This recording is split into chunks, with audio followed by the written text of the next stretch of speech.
In late October of 1915, Atlantic Charter collapses. Atlantic Charter is no more.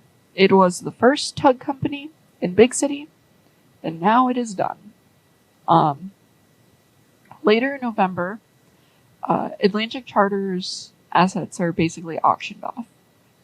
Zach is purchased by Zero at the bankruptcy auction. Zero walked into this auction house.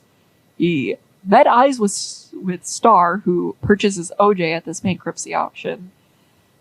And he goes, I'm getting the good tugboat. I'm getting the one that's not 100 years old and decrepit. And he does. And he gets Zach. And he takes Zach home and he, motions Zoran and Zebedee over. And he's like, look, new coworker, new brother for you boys. And Zoran goes, oh, and Zebedee goes, hi, Zach. What are you doing here? And Zero goes, that's a weird reaction. And then within 3 days, Zach has gotten into 6 fistfights, a bar fight, and burnt down a building. And Zero is like, I bought an absolutely feral tugboat, and he's a great criminal.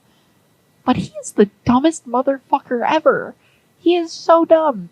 What is he doing? How has he not been, arrested? What is going on?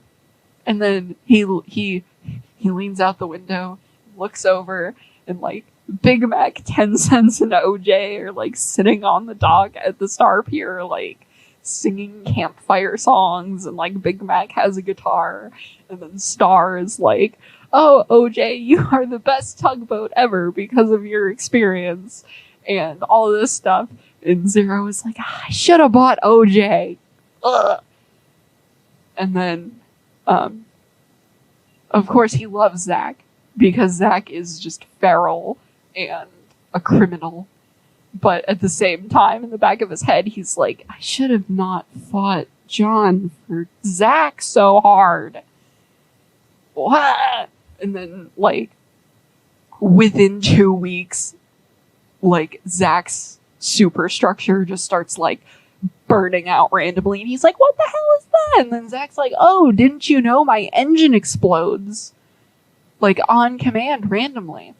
And then Zero is like, I should have bought OJ. I should have.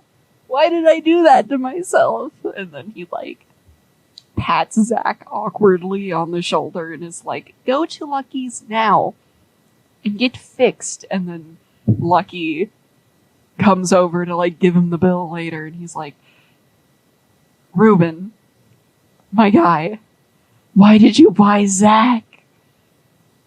Every sailor in this port knew that he was bad news. He has a worse reputation than Zoran. Didn't you know about him?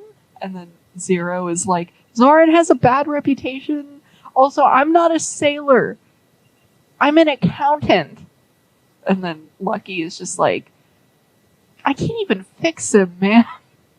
He's just broken. I'll keep patching it up, but you bought the most expensive tug in the harbor. And then Zero is like, I should have bought OJ. And then he looks out the window and 10 cents Big Mac and OJ are spinning in a circle holding hands. And then he looks down at his own boats and they're playing the knife hand game or whatever that is. And he's like, oh God, this was such a bad idea. 1 second.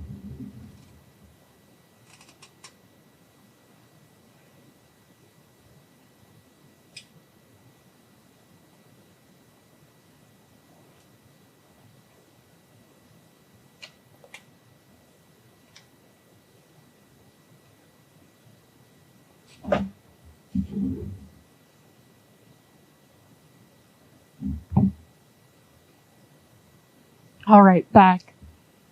I don't even have to explain, like, Star's interactions with OJ. Star is just like, oh, OJ, I've known you forever. You've been around this port longer than anyone. Good to have you on the team. And then OJ is like, yep. And that's it. It's just happily ever after for those two.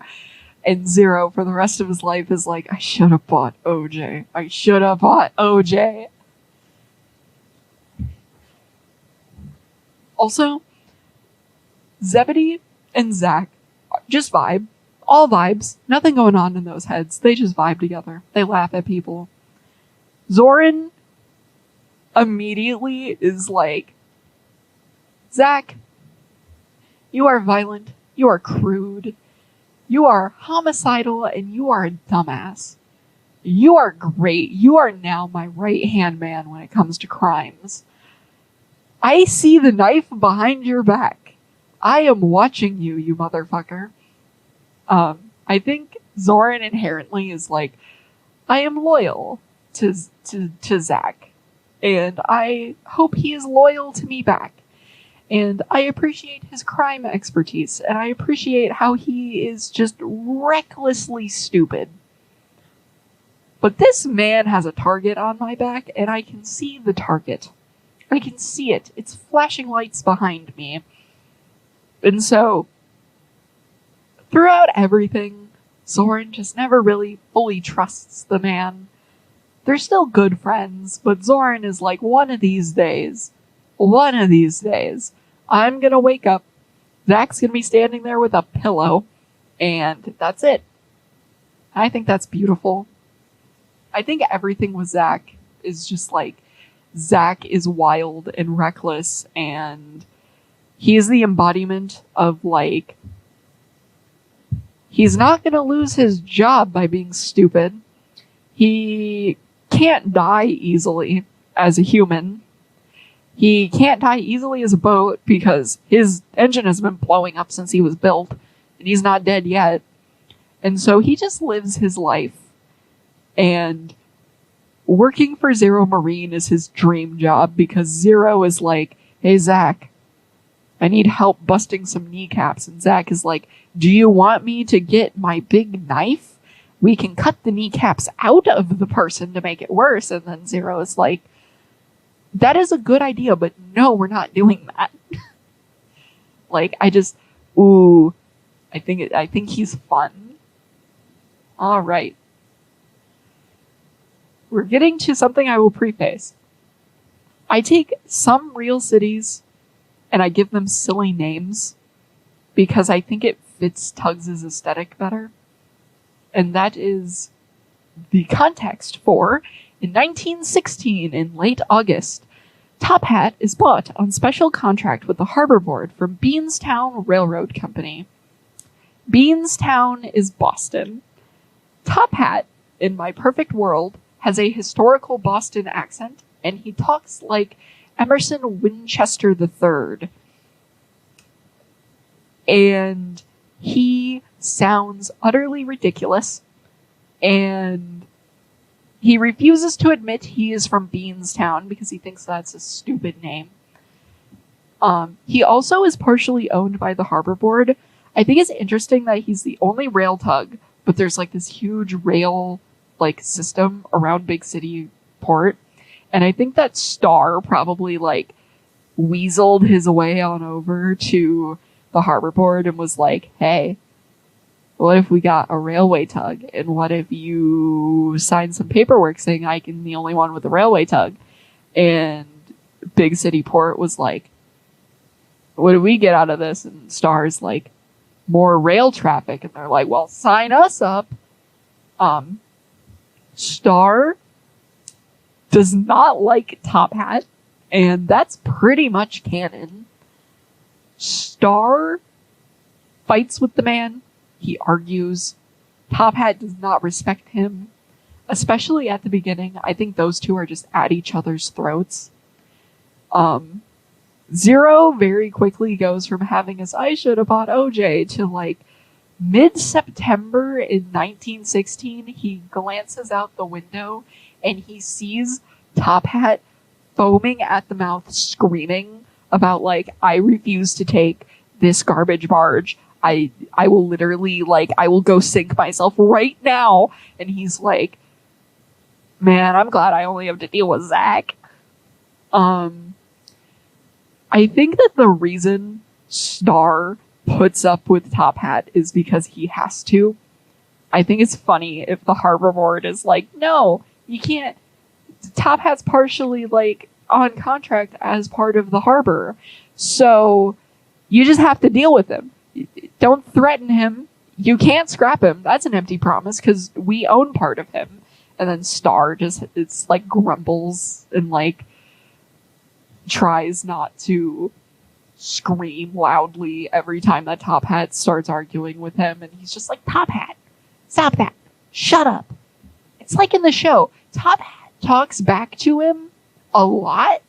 In like 10 cents will be like, sir, I didn't murder 6 children. And then Star is like, well, someone told me you did. So to the Shadow Realm. And then Top Hat is like, I think you are stupid and I refuse to do this job and leave me alone. And, this, that, and the other thing. And then Star is like, Top Hat, stop arguing with me. And that's his response to it. And I think it's so funny if he just has to deal with Top Hat, because otherwise this makes no sense. Why the hell would he put up with Top Hat like he does? Oh, alright, moving on.